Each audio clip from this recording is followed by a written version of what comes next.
Getting really fun. Now we have diagrams, and it's great that you are seeing it visually. Um, you mentioned that there's this feature about the CMQ sockets that allows for bidirectional connection. That's probably not magic. It just happens to establish a connection one way, and then it just stays there, and then you can communicate back. Maybe it forces the other peer to open another connection. However, you do note it. You are aware, and you say it here, that this still has the problem when you have double NATed connections. I'll provide you a link if you guys want to know further about NAT and all the restrictions. And that is precisely the problem that we have, that most nodes on the network, those guys who are at home, are behind very restrictive NATs. I think they're called symmetric NATs.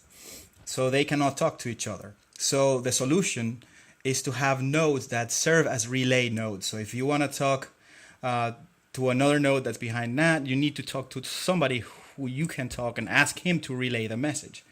Now, how do I find those nodes? So that is precisely what the libtorrent DHT is going to help us with. So let me show you a little bit.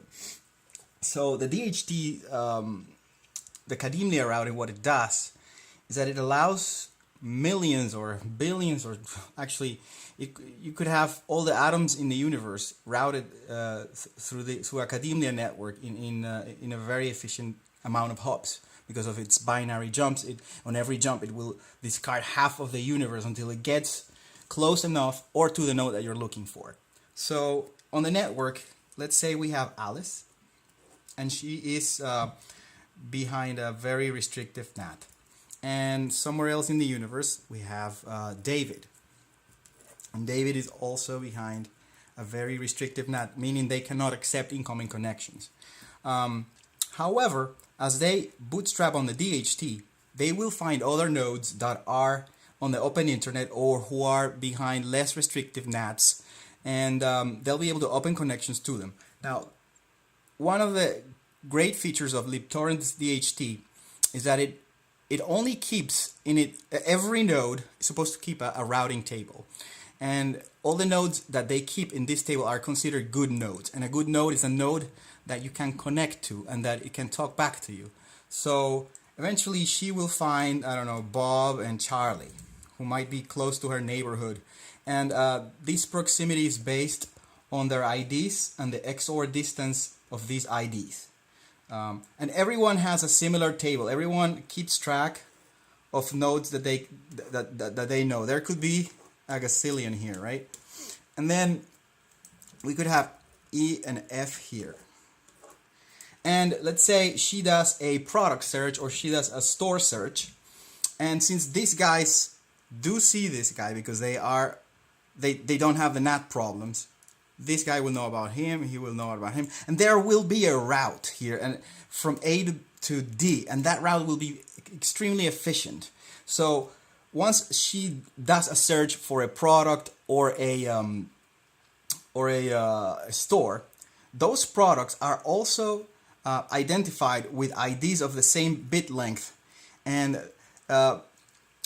as these guys not only find out about nodes, they will also find out about those other items, and that's what we are going to put as a layer on top of the DHT. So by her finding a product, she will do a search, she will find some IDs, and then she will know that that ID is matching to this NATed guy here, and she will try to talk to him and she won't be able to connect to him.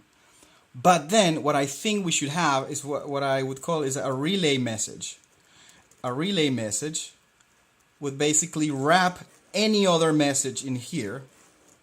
You can have, I don't know, get me a product, give me a contract, send whatever message you want to put in here. And then, of course, this will have the destination.